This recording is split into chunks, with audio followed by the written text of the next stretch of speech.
અને બીજું હું એવું બોલ્યો હતો કે હું અહીં આવ્યો છું અને મારું અહીં આયાનું પ્રમાણ રાખી ધૂણવું જરૂરી નથી, આવું બોલ્યો તો ભાઈ.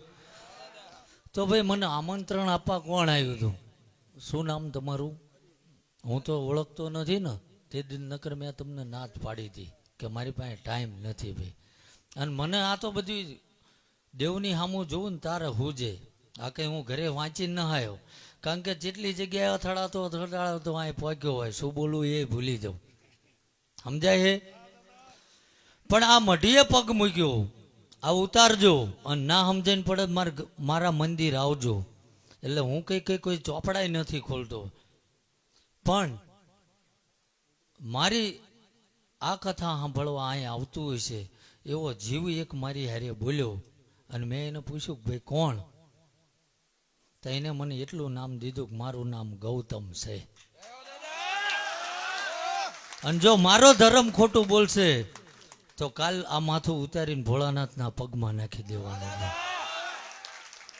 એટલે માંડવાના સાહે બેઠા હો ને તો એવું ના માનું કે લીલા લહેર જ છે. આ ચમનું પૂરું થાય છે ને એ તો આ મઢીમાં બેઠો એ જાણે છે ને. અત્યારે હું પેટમાં દબાઈને બેઠો છું, કારણ કે મેં હંમેશા આ કાર્ય કર્યું, આમ નથી કર્યું. પણ કાલ કોઈ એવું ના કે બાપુ જ્યાં ત્યાં હાલ્યા જાય. હા, ભાવ હોય છે. અને જો આજ આવ્યો છું ને એનો મોક્ષ કરીને ના જાવ, મારું અહીંયા આવું નકામું પડે. સાચું ખોટું ભાઈ? હા એમ.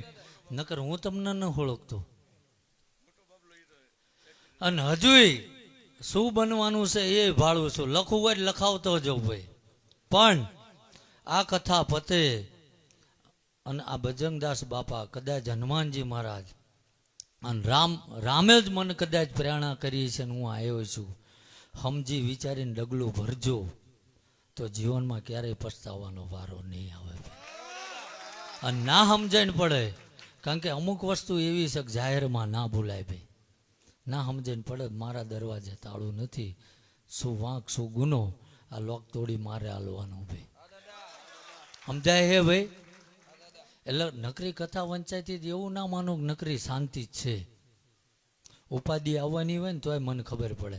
અને આ ચમ બોલીને જવું કે કાલ જગત એવું ના કે બાપુએ એ કથામાં હાજરી આપી હતી અને અહીંયા 5 મહિને આવું બન્યું. સમજાય છે ને ભાઈ? એટલે આ લખજો. અને ભાઈ ઓનલાઈન વાળા રેકોર્ડિંગ કરજો, એટલે કદી મારી ભૂવાપણીમાં ખોટ ના પડે ભાઈ.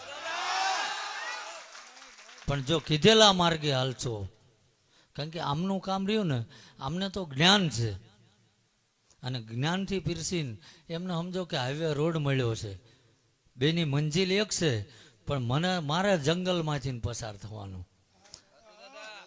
કારણ કે હું માધ્યમ બન્યો છું ભુવાના દ્વારા, કે જે રસ્તો ભટકી ગયા છે, જેને જ્ઞાન નથી, જે નશાના માર્ગે જતા રહ્યા છે, ખરાબ પ્રવૃત્તિમાં જતા રહ્યા છે, એ આ કથા સાંભળવાથી સીધા નકરા ના થાય. આમાંય થશે 5-25 થશે, પણ અમુકને દેવે હડફેટમાં લે તો રાગે આવે. પછી એ કઈ અહીં બેહીને અહીં ફાળી ઓઢીને ધૂણત રૂપાળા ના લાગે. એમને આ ડિગ્રી કરી છે, એમની પાસે જ્ઞાન છે. સમજાય છે ને? અને મારેથી અહીં બેહીને આ વાંચવા ના બેહાય. પણ અહીં આવ્યો છું તો બધાને એ જ કહું છું કે કદાચ આ તો બાપુએ જોકે અગાઉ કહી દીધું છે, હવે મારા ઠાકરે હુજવાડ્યું હોય તો એ રામ જાણે. નકર મેં એમને નથી કીધું કે બાપુ ચેક કથા કરો મારું બોલજો. પણ ચેક અજવાળું ભાળે ને અને ગળપણ હોય ને ત્યાં માખ્યું આવે. એમ જ્યાં જેના સંસ્કાર બોલતા હોય ને તો કોઈક વક્તા કે કોઈ સાધુ સંત ત્યારે વખાણ કરે. પૈસા આપવાથી વખાણ ના થાય ભાઈ. અને મારા દેવના આ ધરતી ઉપર કામ થાય બોલે છે ભલામણા, કે જ્યાં જ્યાં લોકો હિસકા મારીને મથી ગયા ને ત્યાં એને જમણા પગની પાટું મારીને બાયણા તોડી નાખ્યા છે. તારે આ બોલાય. અને કદાચ જગત એવું કહેતું હોય કે ભાઈ ઠીક છે, આ તો બધું માણસ વાંહે ફરસન થાય, કે કદાચ મેલી વિદ્યા હશે, તંત્ર મંત્ર હશે. તો જો મેલી વિદ્યા જાણતો હોય, હું તંત્ર મંત્ર શીખેલો હોય, તો 500 રૂપિયામાં કોકના ઘરે મજૂરીએ હું કામ જઉં છું ભાઈ. ધારું તો ગમે એના ઘરે એક નાળિયેર હુકું વાળું ને તો કલાકના 1000 રૂપિયા પાડું કે ના પાડું? પણ ધર્મ વેચે ને એ આ વિક્રમસિંહના દીકરાએ મને નથી શીખવાડ્યું. અને કદાચ ગમે એટલું માનપાન આપીને મને બોલાવશે ને, જે સત્ય હોય છે એ બોલવાની મારામાં તેવડ છે. કારણ કે હું કોઈ પદને પ્રતિષ્ઠા માટે નથી આવ્યો ભાઈ. હું તો બધાને કહું છું કે મને આમંત્રણ આપો, મન સહન કરી શકો તો બોલાવજો, બાકી મને પહેરાવા હાર નહીં લાવો તો હાલશે, પણ મારા શબ્દો રહ્યા ને એ બધાય માથું ફોડી નાખે એવા આવશે. ભાઈ એવું ના કહેતા બાપુને બોલાવીને આ શું કરાવરાયું, કારણ કે મને એવી ખોટી વાહ કરતા ના આવડતી, પણ રસ્તો બતાવાય.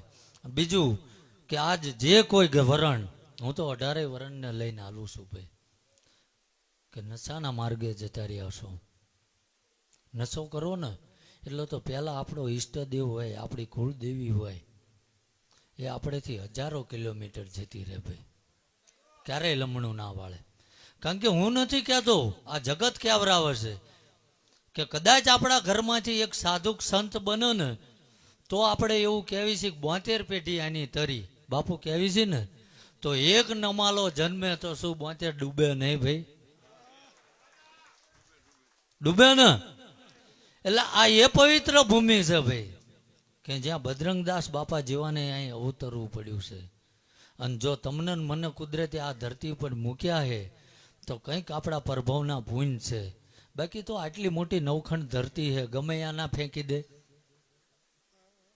એટલે માણસ એવું કે ને મને પાડોશી નડે છે ને મને મારા ભયું કંદડે છે ને, પણ માણસનું 7 જન્મારાનું કર્મ ભેગું થાય ને તારે ભાઈબંધ, હગાવાલા, મિત્ર અને કદાચ કોઈ સ્નેહજન હોય ને એ બધા એ હિસાબ ચૂકતે કરવા આવ્યા છે ભાઈ. અને એને કંઈ નથી નડતું, પોતાના કરેલા કર્મો જ નડે છે. અને હાંજે હુતી વખતે કદાચ પોતાના માણસને ભગવાનને મગજ 2 આપ્યા છે ભાઈ. ચમ કે એ 2 બાજુ વિચારે, કોનું કરી નાખું મારે ધંધો ના કરવો પડે. બીજું રહ્યું એ શીખવાડે કે તને ભગવાને આ મોકલ્યો છે કંઈક સારું કામ કરીને જજે, ભગવાનનું નામ લેજે. પણ બીજું રહ્યું ને એને થીર નથી થવા દેતું. અને આ બેનું વ્યાજનું જ અંતર છે અને એમાં આખા જન્મારાનું પૂરું કરી નાખે, મેળ આવવા દેતું. આમાં કોકને જ આ ભેગું થાય છે વ્યાજનું અંતર. પણ પરમાત્માની લીલા અપાર છે કે એ બહુ જ્ઞાની છે. કદાચ કોકની ભૂજામાં 10 હાથીનું જોર હોય ને પણ મેન સ્વીચ એને એના પાસે રાખી છે. આ ચકેડું બંધ કરી દે ને તો હજુ દુનિયામાં ક્યાંય હૃદયની શોધ નથી થઈ, લોહી બનાવી દે છે. અને કદાચ મગજના ચકડા ફરી ગયા હોય ને તોય માણસ જીવી શકે, પણ આના ફરી જાય એ નથી જીવતો. સમજાય હે? એટલે એને મજબૂર ના કરતા, કારણ કે કોકના હવરમાં હાડકા નાખીને જો એના ચકેડા ફેરવશો ને તો કુદરત તમારા નસીબના આ ચકેડા ફેરવવામાં વાર નહીં લગાય. માણસને ઉપર લાવવામાં કોકની એક દુઆ અને તમને બરબાદ કરવામાં કોકની એક હાય, બસ આટલું જ કાફી છે. આજ કદાચ આટલું બધું હું હલવું છું, કશું વાળતો ને લીંબુ મરચાં ને કશું. અને ઘણા એવા છે આમાં કંઈ હારા આપણે ઉદાહરણ ના દેવાય, ફલાણા ડીગભા ઊભા થાવ મેં તમારા ઘરના નામ મટાડ્યું, આ કંઈ ગણાવાય નહીં. મટાડ્યું તું મટાડ્યું એ જાણે છે, મારો ઠાકર જાણે છે. પણ આ જગત કોને યાદ કરે કે જે આ ભૂમિકા ઉપર આવ્યો સમાજ માટે, આ જગત માટે અને આ ધરતી ઉપર રહેતા તમામ જીવ માટે કંઈક જે સારા કાર્યો કરીને જો ને એને જગત કદાચ 100 વર્ષે યાદ કરે છે ભાઈ. જેને ઝાંપે બેહીને ગામના બૂસ માર્યા ને એ તો તરત આમ ખંભે રૂમાલ નાખે ને લોકો એમ કહે છે કે હારું જીવ ગામમાંથી એક કડ જાય. સમજાય હે? એટલે આજ ચમ પ્રયાસ કરું છું અને આ તમારે બધા એની હિંમતને દુઆએ આ પકડતા શીખવાડ્યું. બાકી કોઈ એમ કે આ આસાન છે, કદાચ ગમે એવો વડીલને ગમે એવો ભણેલો હોય ને આ માયક પકડાવજો ઊભો ઊભો વગર ડાકલે ધૂણે ભાઈ. આ કંઈ હારી આ જેવા તેવાનું કામ નથી આ બધું બોલવું. એ પણ કંઈક ઠાકરની દયા હોય અને કંઈક ને મગજમાં ફિટ કરી નાખ્યું હોય, ધર્મના આશીર્વાદ બન્યા હોય કે પોતાના પરિવાર માટે ને પોતાના કુટુંબ માટે તો હોવું જીવે. મેં તો મારા ઠાકરને કહી દીધું કે કદાચ જગતના હિત માટે કદાચ જો આવા 10 અવતાર લઈને તારો હંગાત મળતો હોય ને તો આવવા તૈયાર છું ભાઈ. પણ જીવું ત્યાં લગીને મારી એક જ સોદાબાજી હશે કે આ ધરતી ઉપરથી કદાચ મારું છેલ્લું પગલું ઉપડતું હશે ને તો કુદરતને પ્રાર્થના એ જ કરું છું કે થાય તો કોકના ભલામાં મારો પગ મુકાડજે. બાકી કોકના અહિતમાં હું જતો હોય તો એક પગ મારો જમણો કદાચ જમીન ઉપર હોય ને બીજો ઉપાડું એની મારી દોરી ખેંચી લેજે. સમજાય હે? એટલે જો આ ધરતી ઉપર આયા છો, બાપુ પીરસે છે. અને મારે કહેવું હતું, અને મેં 2 દી મારે લખીને મૂક્યું હતું કે તમે ક્યાં જન્મ્યા છો, અયોધ્યામાં કે લંકામાં, એ મહત્વનું નથી. તમારી ભૂમિકા કઈ છે, મંથરાની કે વિભીષણની. સમજાય છે? 2 દી મારે જ મેં લખીને મૂક્યું. કારણ કે હું કોઈની કોપી નથી મારતો, પણ મને જે હુજી જાય ને એ લખું છું, લખી નાખું છું. અને ત્યારે હતું ભાઈ, આપણે અત્યારે હું કોઈ દાવો નથી કરતો ને જે જઈશ તેથી મારો ઠાકર સાબિત કરે એ સાચું. આ તો દુનિયા હે, આજકાલ મારી હોય ને કાલ આ બાપુ પાસે હોય. આના કઈ ઠેકાણા દસ્તાવેજ નથી. 4 દી કામ ના કરે માણા ભગવાને બદલી નાખે ભલામણા.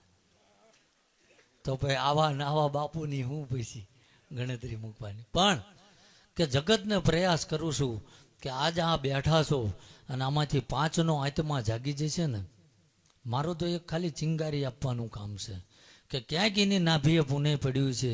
અને જો એ આત્મા જાગી જશે ને તો કદાચ હું આજે અહીંયા આવ્યો છું ને એ આયાનું પ્રમાણ હચવાઈ જશે ભાઈ. બાકી એમને કોઈ ફી નક્કી નથી કરી કે બાપુ તમે 12 વાગ્યાથી 1 વાગ્યા લગીને રોકાવ તો 21,000 ને 2 કલાક 50,000. કારણ કે આપણે વટથી કહેવી છે કે સેવા મારી નોખી છે કે જગતની સેવા કરવી છે ને એ ઘરનું બાળીને. સમજાય છે? ઘરનું બાળીને. કારણ કે એનો એ જ હું છું. જો 500 પરિવારનું ગુજરાન ચલાવવા આખો દિવસ મજૂરીએ જઉં છું અને જગતના કલ્યાણ હાટું 1000નું બળી જાય તોય દોડું છું ભાઈ. ચમ કે મેં મારા જીવનમાં હિસાબ નથી કર્યો કે કાલ આજ તો ઠાકરની દયા છે ને આ બધી રઘુ ધોડે છે અને હારા કામ કરીશ ને હજારોની દુવા લાગશે ને તો કોઈ દી આમ તો મેં તો ટીકડી ખાધી નહીં, મારો ઠાકર ખાવાય નહીં દે. તો આ રઘુ ચાલુ જ રહેવાની. પણ હિસાબ કોણ કરે? ભણેલો માણા કરે. અભણ ન તો હું કાળા અક્ષર કોળે કાપ્યા બરોબર હોય. પણ આ શરીર રહ્યું એ આજ કામ આપે છે ને આમાં શક્તિ હે. ત્યારે હું હિસાબ લગાવું કે ભાઈ લાખણ કાવું મારો શું ફાયદો, મન શું હાલશો. પણ આનું હાથ દેવ રૂઠ્યો હોય અને જો મને લખવા થયો હોય ને કદાચ 10 વરા પથારીમાં પડી રહ્યો પછી શું હિસાબ માંડવાનો કે કલાકે હું 100 કમાતો પછી શું માંડું. તો જ્યાં લગીને આ રઘુ ધોળે છે ભગવાનને એમ કહું થાય એટલા સારા કામ કરાવી લેજે. કોકનો ઉદ્ધાર થાય, કોકને સારો માર્ગ મળે.